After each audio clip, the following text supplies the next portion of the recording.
Luckily, Edfinity on the practice exam tells you, like, oh, you inputted a number and this should have a variable in it or whatnot. Like, this looks like a number instead of an equation, and it puts like a little caution sign on there. So then I just switch them, and then I've gotten the question right. But almost every time it's giving me that error message. So there's something that I'm not getting when I'm doing the bounce. All right, let's take a look. 1, 2, 3. Looks like up here at 8. So where I've got this one that you can see here. It says for this problem type the word theta for theta. Is this the one? So we'll look at this one that's shaded right here. Yeah, that one will work because I've been doing the angles, like on the one where it was supposed to be pi over 4 to pi over 2, I did 0 to pi over 4. So there's something where I'm just not All doing right. the. So all right, I've got the information I need here. I'm going to go ahead and unshare, Okay. and then I'm going to go to the get this enlarged. Okay. So we're going to integrate this thing in polar. Now, I'll be honest with you. I don't think you would normally do this in polar because this is actually friendly enough in regular rectangular. All right, because that's just a triangle. But let's do Yeah. it in polar and see what happens. All right, so this is the line x equals 2. Okay, you have to remember your conversions. X is r cos theta, y is r sine theta. Okay, and so to convert this line, what I do is I say r cos theta equals 2 because you just replace the x with r cos theta, and then you divide by cos theta. And when you divide cos theta, you get secant theta. Does that make sense so far? Okay. When I did mine, I just did 2 divided by That's fine. cosine theta, and it took it in that form too. That's fine. When you do if you kind of visualize an arrow coming, this is the origin right here, coming outward. The lower bound of this arrow, which is your radius arrow, actually I should come down here and set up a new set of bounds. This second integral, this inner integral will be our R integral. Its lower bound is 0, and its upper bound is 2 secant theta. Okay. Um, the x squared plus y squared gets replaced with r squared because that's the Pythagorean identity. That's one way to relate the rectangular versus circular. And then also your dA, your area element is replaced with r dr d theta. Now this extra r is the Jacobian, and you have to put it in anytime that you make a conversion from rectangular to, in this case, polar. So don't forget that extra r. Now normally you would just go ahead and combine them up as r cubed. All And right. that's because it's going from a two-dimensional shape to a three-dimensional shape, essentially, Not right? really. No, they're both two-dimensional regions, but the Okay. geometry underneath the regions have changed. I actually have on my website a geometrical construction of why it's R, Okay. if you want to take a look. Thank Um, you. so it just has to do with the underlying geometry. You actually are you're taking a rectangular region and basically converting it into a circular wedge region. And when you do so, you are changing fundamental underlying geometry.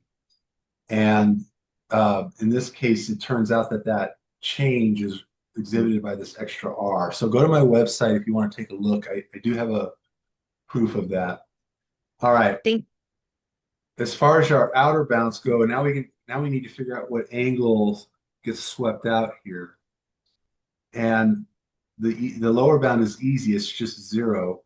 So that's theta equals 0. The upper angle is whatever this guy is. And so what we'll do is I'll just come over here, I'll put a little theta there. I basically say that, well, it's 8 units this way and 2 units this way. So the tan of theta is opposite over uh, uh, adjacent SOHCAHTOA. Yeah, there we go. So it's 8 over 2, which is 4. And so solving for theta, you get arctan before, and that becomes your upper bound. It looks pretty ugly, but that is correct. And that would be the equivalent polar setup for this integral. Let me just mention here, because I know this is going to go on the recording. If I left it alone with rectangular, it's actually a very gentle double integral. If I do dy dx, the lower bound is 0, the upper bound is just, that's going to be what, 4x. And then the x bounds are 0 to 2. And so my question to you is, because ultimately you will make decisions as to which type of integral you want to use. These are equivalent integrals. Which one do you like? For that problem, the normal XY I agree integral. with you.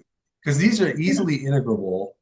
You're just dealing with low-powered polynomials. You're not dealing with particularly nasty bounds. This thing will actually solve out like in 2 or 3 minutes pretty cleanly. So one of the things I always suggest to students is don't use polar unless you have to. You should always reserve polar for obviously circular regions or what I would call circular-ish functions where you have like the x squared plus y squared present. That's the only time Like, you really want to convert to polar. Otherwise, just deal with the rectangular. So this question is just really an exercise in kind of forcing a round peg into a square hole. But yeah, I guess literally. yes. Does that help with that question? Yeah. So there was another one that so it's, I know the exact problem because it's here. All It right, hold says, on. If you're going okay, back to yeah, go ahead and what is it? so it says consider the integral, and it's a double integral. The first set of bounds is 0 to 25.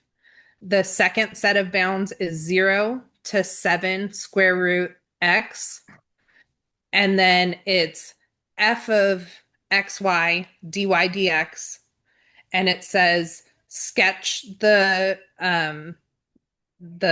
graph, and then it says to change the order. That's another one where I put the y over 7 squared on top and I put 0 on the bottom instead of the y over 7 squared with the 25 on top when I changed the bounds. So So, did I write that down right? yes. Okay. And then so we're So supposed to change it into dx dy. fair enough. All right. So I'll tell you what the suggestion, especially when you're getting used to this stuff, is put the little equations on there. Y equals that sometimes helps you see this. Y equals 0 is the x-axis. Okay. That's your lower Mhm. bound. Your upper bound is whatever this guy is. So I'm going to sketch it. And I know my lower bound is the x-axis, so I'll just somehow highlight that a little bit. The upper bound is this function. It's the square root function multiplied by 7. Normally the square root function kind of looks like that. But if I multiply by 7, it's just going to be taller. So I'm just going to kind of ballpark it. And then I know that my x bounds are 0 to 25. So I can get a region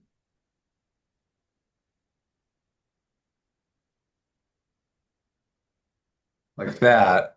And I'm just labeling a whole bunch of stuff.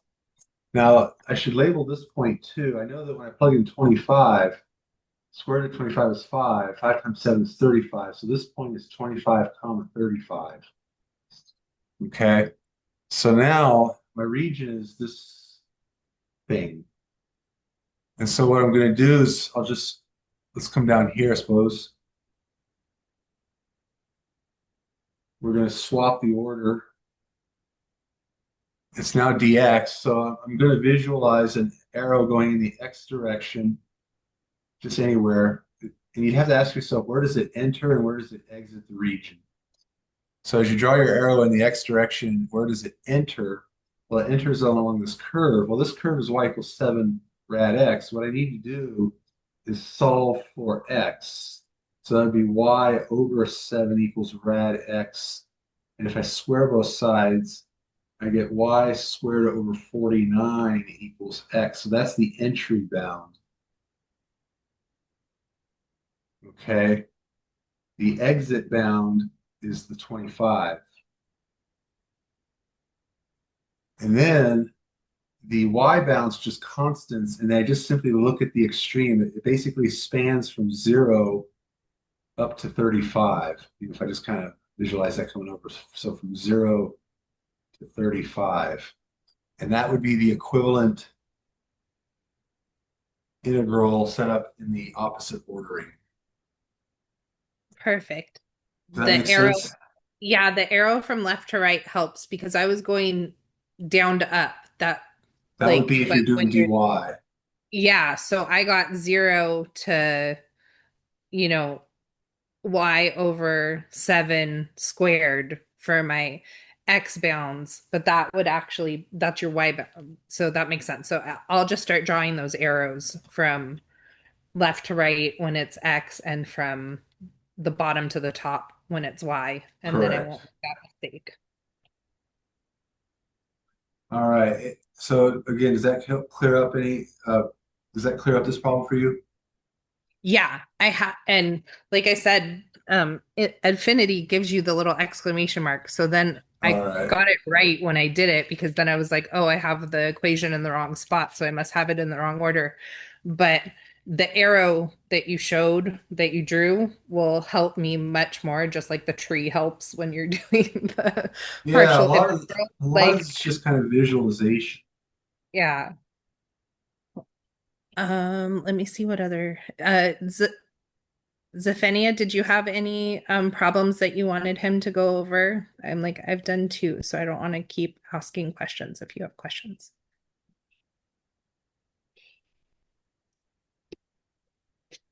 So let me go to my files. I saved more. Um, okay, so this one says, suppose f of xy equals x minus y in parentheses, and then 4 minus xy in parentheses, so it's a product, and then answer the following. I'm Each sorry, say it answer again. should be, X minus Y, and then what? and then it's multiplied by 4 minus xy. Okay.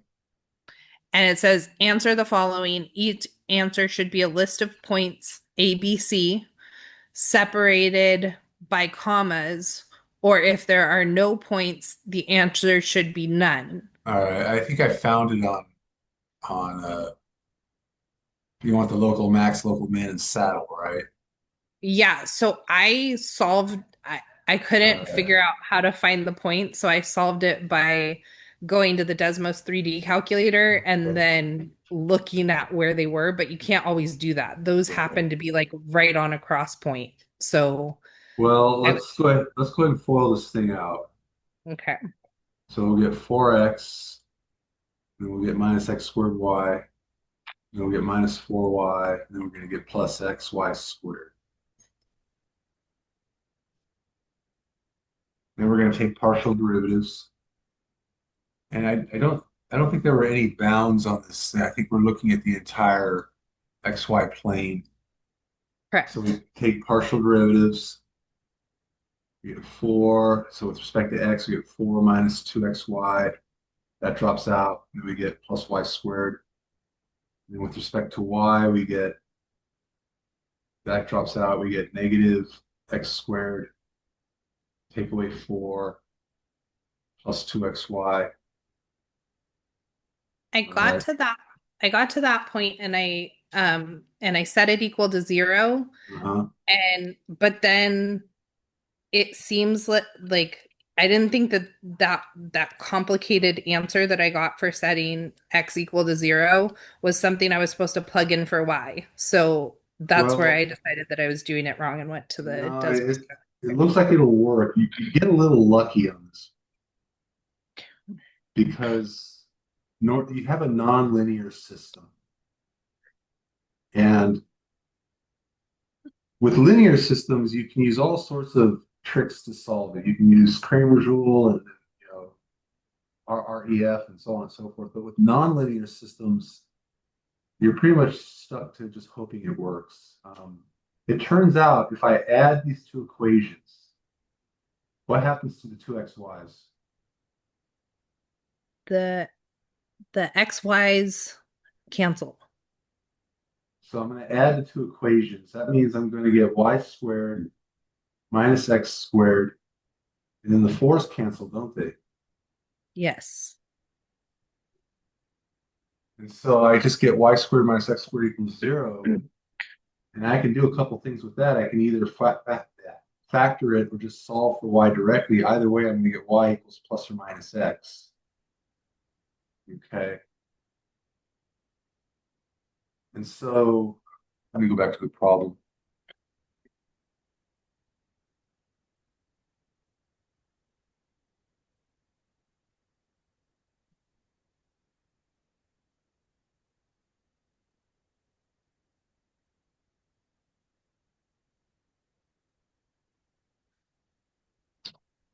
If I take, let's look at y equals x. So we're going to look, I'll just look at one of these. I'll just look at the first one. Um, it seems that that's just going to drop out the whole thing. Do you see that? So if I take X y equals x and I go back to the original problem, that just drops zero. out that just makes that a 0. That guy's gone. Yeah. Yeah. All right, so that implies that the whole function equals 0. Let's look at y equals negative x. That'll be x minus the negative x, so that'll be 2x. So I'm actually taking the y out. I'll get 2x, and then here I will get negative, I'll get 4 plus x squared. Interesting. Um, it looks like I'm only going to get one critical point.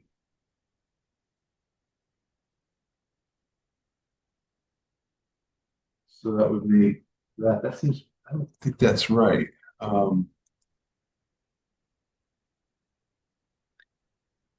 actually, that that does look correct. Huh. But the answer I when you graph it, when you put it in the 3D calculator, Uh-huh. there are no minimums and no maximums, and the saddle points are at 2, 2 and -2, -2. That would make sense. I'm wondering, let me just double So check my math. Let me just double check myself. okay. As usual, let's see, 4x, it's a plus. I want to make sure I need my derivatives right. Looks good.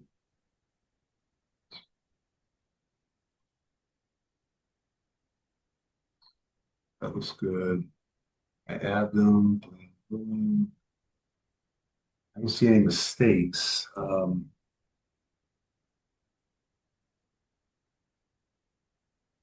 I get 0 and 0, and somehow you get a 2 and a 2, 2 and a negative 2. So, So online when I was searching it, it said somehow there was some way that you could solve for 2xy because it's in both equations. yeah, that's, And you know what then, yeah, yeah, you can. I realize that. It's, let's try that. That's kind of peculiar. On the but top one, I would get, well, if I moved everything over, it'd be 4 plus y squared. And on the bottom one, it would be negative x squared. Actually, it would be positive x squared plus 4. I still get the same thing though. I still get this. yeah. But you So know if what? But you know If we something? substituted it back into the problem, like after you solve for it, if you got 4 plus y squared, is there a way to like sub that in for the um You still get the same 2x thing. squared? Oh, So I got what if you factor this or just do this, you're going to get the same pair of oh answers yeah. Everything goes to zero. here. And oh geez, I hate when he does this. All right, you know what? I'm going to try something. I'm going to go to Desmos because I want to see it. I'm going to go. I'll show you the Yeah. screen here in a second here. Okay, Um, yeah. so the function is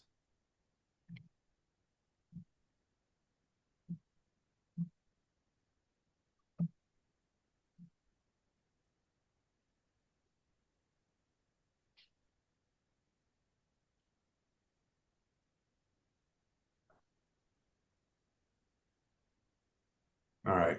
I'm going to share the screen.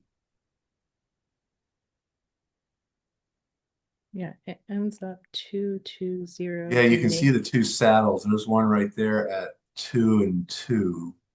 And then and they here's both -2 at -2. So I'm not seeing where they got the somehow my algebra is not working. Maybe I just made a simple mistake here. Maybe maybe because x equals plus or minus y, and we've got that 4 minus. I mean, I know that the zero, right? But if we just looked at the 4 minus xy, they would have to be 2 and 2 or negative 2 and 2 yeah. for that 'Cause it part seems to like equal. the answer should come from here. Yeah. Uh,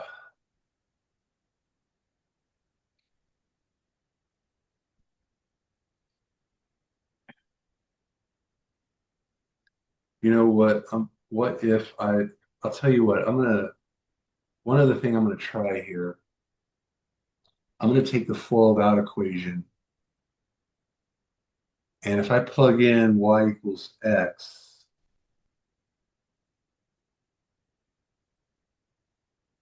I get 4x and 4x to cancel.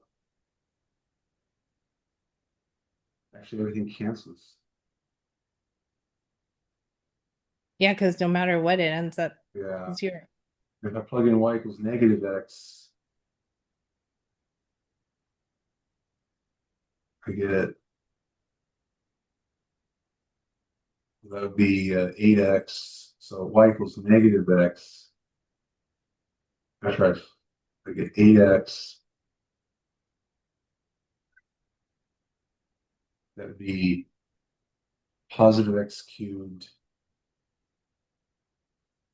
plus 2x. I get exactly the same thing. So I'm not seeing why they get plus and -2. So if we're doing negative x, we get negative 4x plus minus x squared.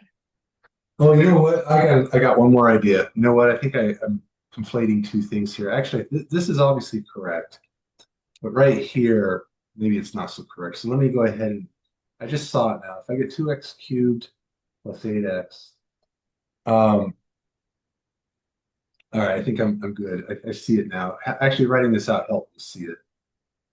This is not the derivative. This is the actual function just in terms of x. So now let's do traditional first derivative. And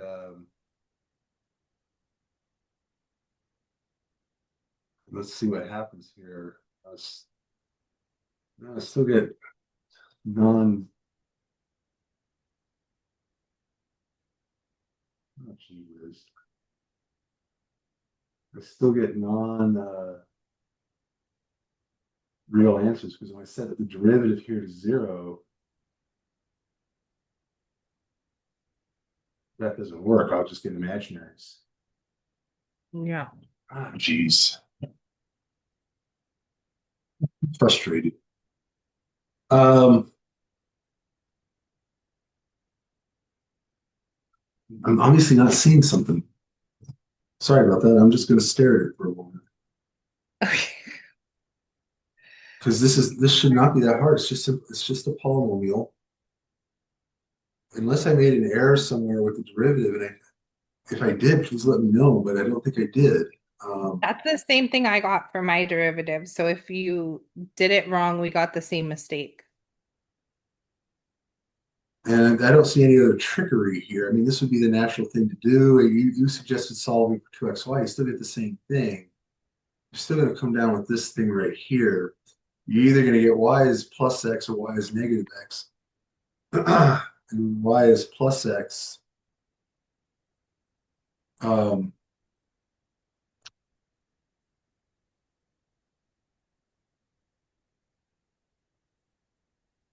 yeah, okay, I see. Zeph and I said if you plug x into the partial derivatives, you know what? You know what? Okay, that So, helps. Let's plug in the no, plus x into the partial derivatives, and then uh, if I do it here, I get x squared, and then x negative. So it's going to be negative 2x squared plus x negative. Yeah, that'll work. Okay, okay. but here, okay, so I want to go back to my screen here. You know what? Let me share the screen again because everything is kind of coming together even in kind of a clumsy way. Does that? This is the line y equals x right here. And Mhm. you can see that it's zero, it's flat. Okay. Um, but, and that's true, that's what we got. So the function, when confined to y equals x, just gives you a flat line. But if you take the y equals x and plug, see, I plugged into the original function, and all right, but if I plug them into the derivatives, yeah, y equals x, that's going to be x squared, that'll be negative x 2x squared, so negative 2x squared plus x squared is negative x squared. You have 4 minus x squared. We're in business. So, um, geez, I'm sorry for this mess. If you plug in the y equals x here, yes, you get 4 minus x squared equals 0, so x is plus or minus 2. I'm curious, if you plugged in the y equals x here, um, you would actually not get any answers because you would get, no, actually you get the same thing. You get Yeah, because plus or we would do minus X equals 2 for Y there. y. Yeah, you get plus or minus 2 for y. All right, it works. All right, thank you, Stephanie. All right, well that was a little messier than I was planning for, but sorry about that. Yeah, if they have any others. All right, so So I got to that point. I got that yeah, 0, 0 would then be a right. critical point. So just by inspection, yeah. So y equals 0, x equals 0 is one. I'll just put a little circle around it. Now, you can solve a system on the inside. So you can take the two guys into parentheses.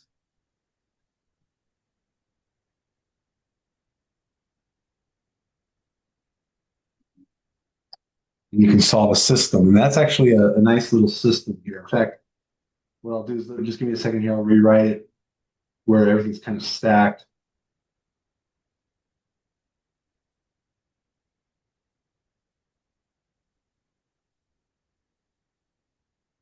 You know what? I can get rid of a lot of these. You see all the plus signs. I'll take the second one and I'll multiply by negative 2.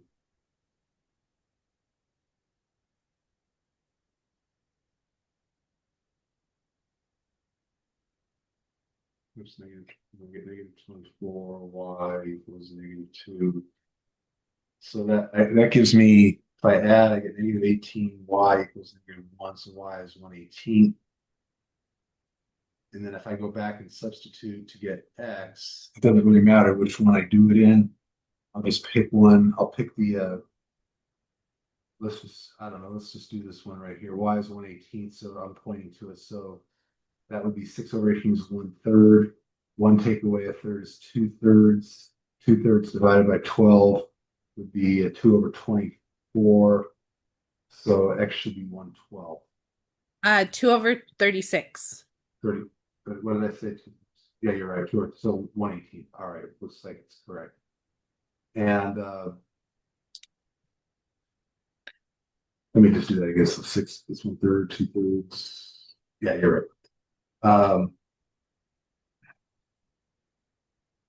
right, so that's another pair. So we've got two critical points. Now I haven't even set up the full coordinates.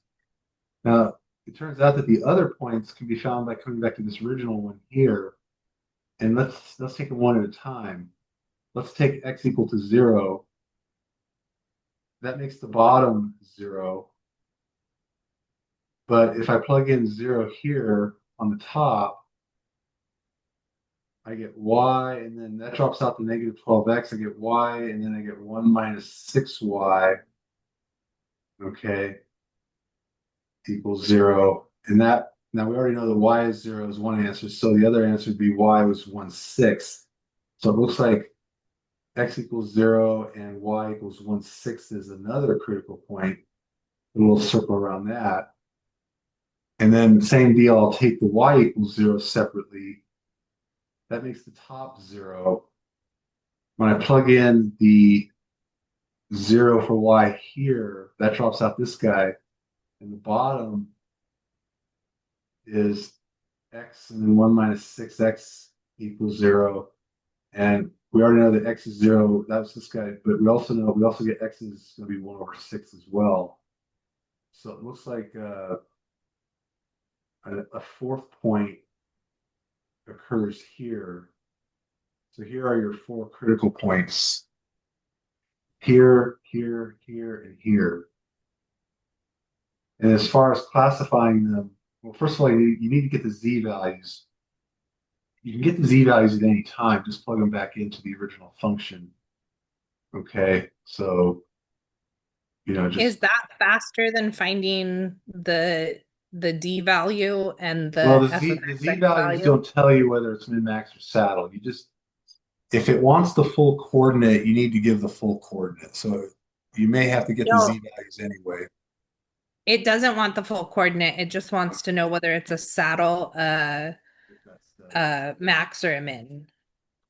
Let's go ahead and do the d test. So I'm going to take the second derivatives.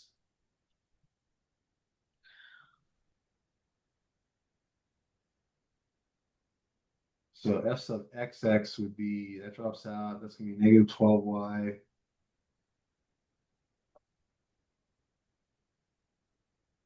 And then f sub y and y drops Negative out, 12. negative 12x. And then the mixed partial should be the same. F sub xy is going to be 1 take away 12x, take away 12y quantity squared. And you can check it here. F sub yx would be 1 take away 12x, take away 12y. All right. So then what you do, this is your D test. And then what you do is you just plug in the points one at a time and you just look at the value. So when you plug in 0, 0, that drops out, that drops out, this drops out, this drops out. You get 1 squared, a negative 1 squared. So at 0, 0, D is negative. So you have a saddle. Okay. At another point, let's say x is 0, y is 1/6. So when x is 0, it actually drops out the whole first part. It drops out this guy when y is 1/6. You get 1 minus 2. So 12 over negative 12 over 6 is negative 2. So 1 minus 2 is negative 1. That squares away. Actually, you get a saddle again. In fact, I think you can get a saddle here as well. Okay, because for the same reasoning. When you plug in 1 over 18, 1 over 18, you get negative 2/3 and negative 2/3. That'll be a positive quantity. That'll be 4/9.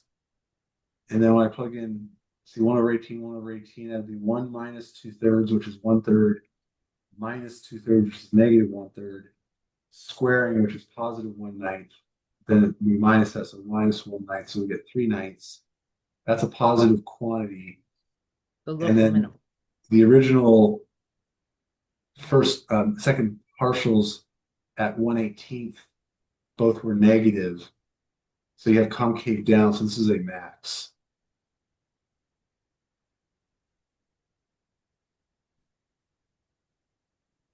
So in that case, the D gives you a positive value, but the original homogeneous second partials gave you negative values. That means you had concave down.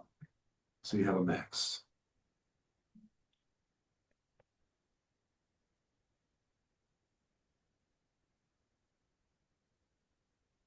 Yeah, I got the 1/18th and the 1/18th, and I got the 0 and the 0. It was the 1/6 values that I was missing. So I just need to solve the other side of the equation for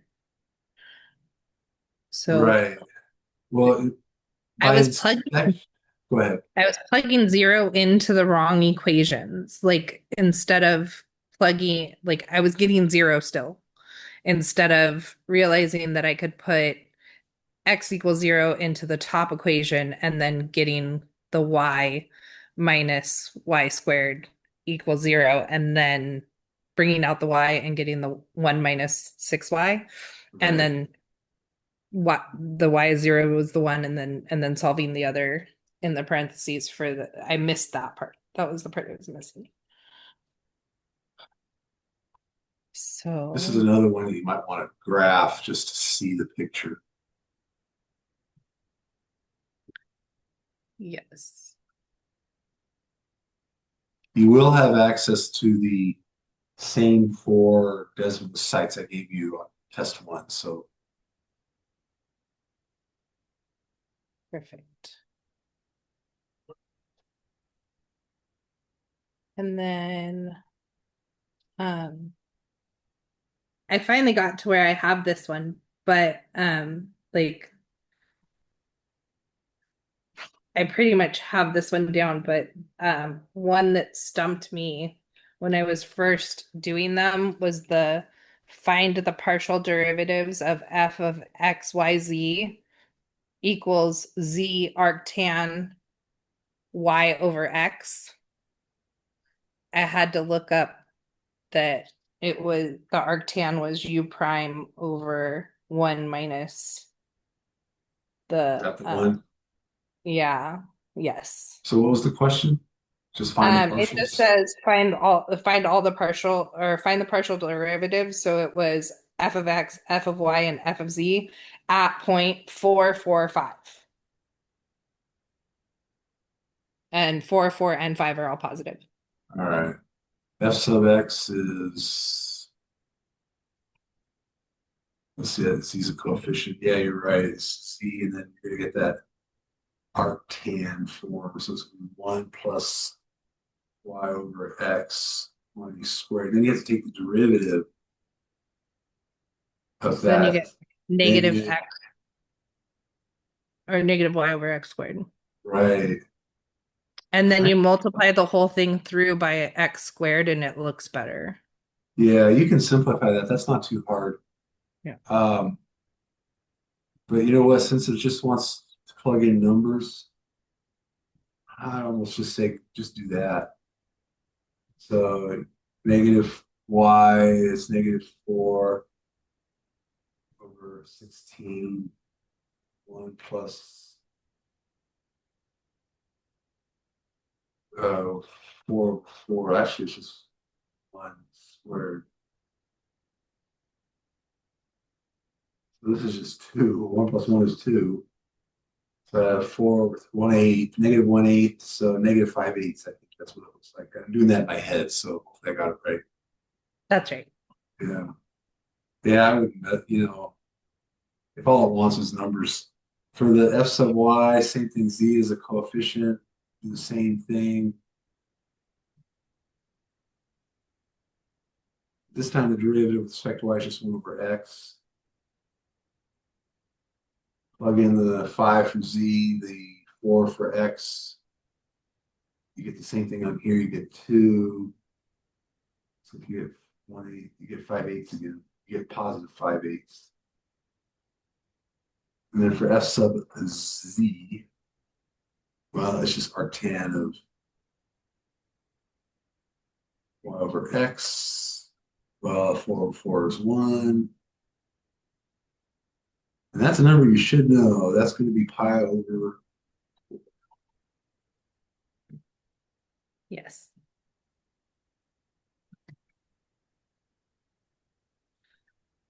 got that one. Yeah, it was the derivative of the arctan. We hadn't seen those for a while, and then when it had x over y instead, I know that normally when you had a number in there, it was 1/1 plus the number squared, but I was forgetting to put the the derivative of x over y on top. So once I Googled that it was u prime over 1 plus u squared, then Right. I was able to solve it. Yeah. Um, there was plus y squared equals 81. Okay. That's the region.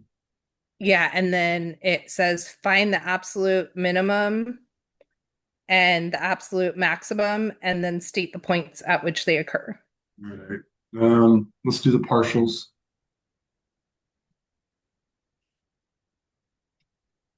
Let's see, you're gonna get 16y cubed. When you set to zero, you get x equals zero, y equals zero. That's going to be the center of this circle. So that's one critical value. And if you plug in the zero, zero, you just get zero. So that's one critical value. We don't know what it is yet, but just put thing around it. That's a circle of radius 9.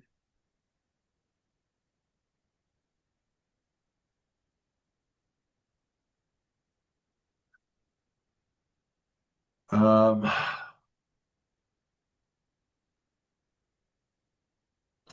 if I solve for y squared, let's just see what happens. Let's see what kind of algebra we get. Y squared is 81 minus x squared. Now,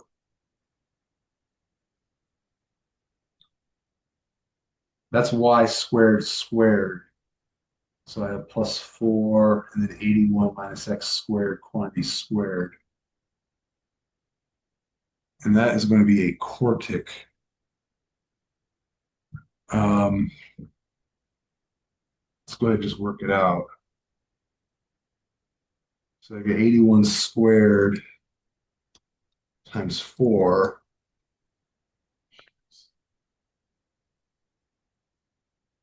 And then I'm going to get, see, the 81, so 162. So 162 times 4, 648 x squared. And then I'm going to have plus 4x to the fourth power. This is a quartic. If I take the derivative, fortunately that ugly guy just goes away. I get negative 6, and then we get 16x cubed. Interesting. So then I set that to 0 the usual way. I can factor out an x. And I'm going to write it so that they have descending powers. I'm going to 16x squared plus 6x take away 1296.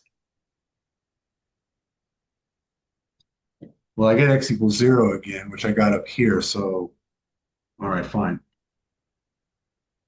This works out just to be a quadratic.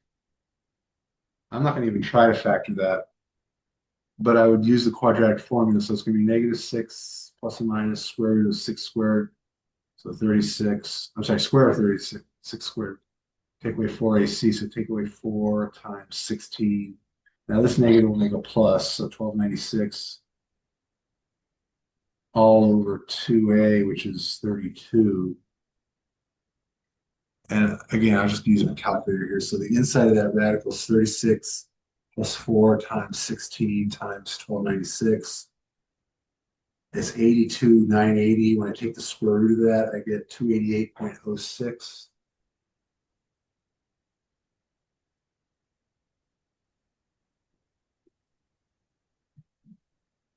And then when I put that into the formula here, now I get two answers.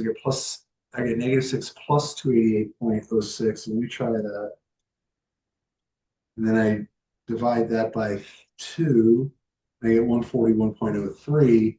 Well, the problem with that is that's way It's out outside of the bounds. circle, right? So one answer is X equals 141.03, but it's outside the region, so I don't use it. The other answer, I think it's going to the same thing. I'm just going to get something that's outside. Oh, it should be 32. Oh, Scott. Let me try that again. Um, so I'll try the first one again. Negative 6 plus 288.06 divided by 32 is 8.81. All right. Now on the second one here, when I do the subtraction, I get, okay, that one falls outside.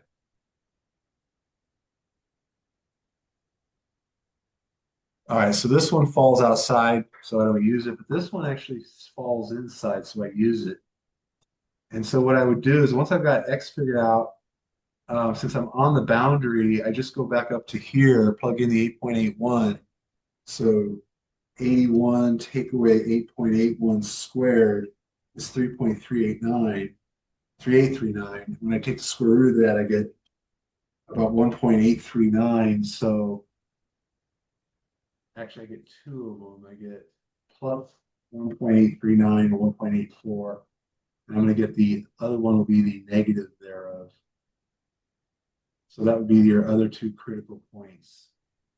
And now I'm doing a lot of rounding here. So I actually, this might actually be incorrect if I entered it in Desmos because I only rounded to two places. So be careful. So Uh, it's asking for the absolute right, maximum and the right. absolute minimum. So all Yeah. you do is just determine the z value. So just plug these guys into your function, and whatever one's the biggest is your absolute max, whatever one's your smallest is your absolute min. Okay. You do anything fancy about that? So when I did that, then the answer was wrong, and then it turns out that it's on the bounds for like that they keep going up or something. So um the absolute minimum was 2 times negative 9 to the third, where it's 0 and negative, like where x is negative 9 and y is 0. And then the absolute maximum was 9 to the fourth, which was y equals 9 and x equals 0, or y equals negative 9 and x equals 0. Um, Because it said that you needed multiple points for the absolute maximum or the absolute minimum, you can or always just yeah, check absolute you can maximum. always just check the points at the edge. You can always the points that we found are roughly about there, Okay. but you can also check these points as well. This is a case where you probably want to graph it too. Do you guys know how to? I think I can show you real quick. If I go to the Desmos, give me a second here. Um, you graph the function. You write so it's 2x cubed plus 4y to the 4. And then what you do is you use the curly brackets and you write, I don't know if this is going to work. Let's try it out. We want to be, let's try equals 81. Oops. Then you close it off. So I don't know if this is going to work, but let's try it.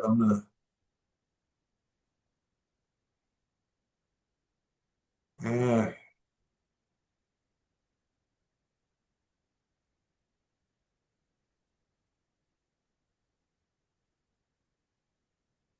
I'm not so sure. That's not a very good looking graph.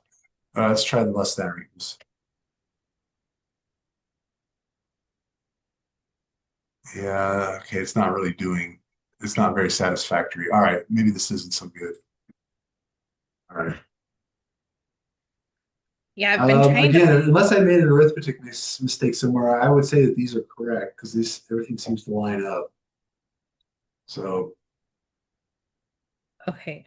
all right, I'm going to go ahead and power down here and get the Okay. thing posted. If you have any further questions, I'm still trying to get more business at ed discussions. I'm not getting a lot of people there, so I don't know why people just aren't posting there. So. I Well, post the ones that I'm really stumped on, but most of them I'm able to work them out. It's just that, like, again, it's the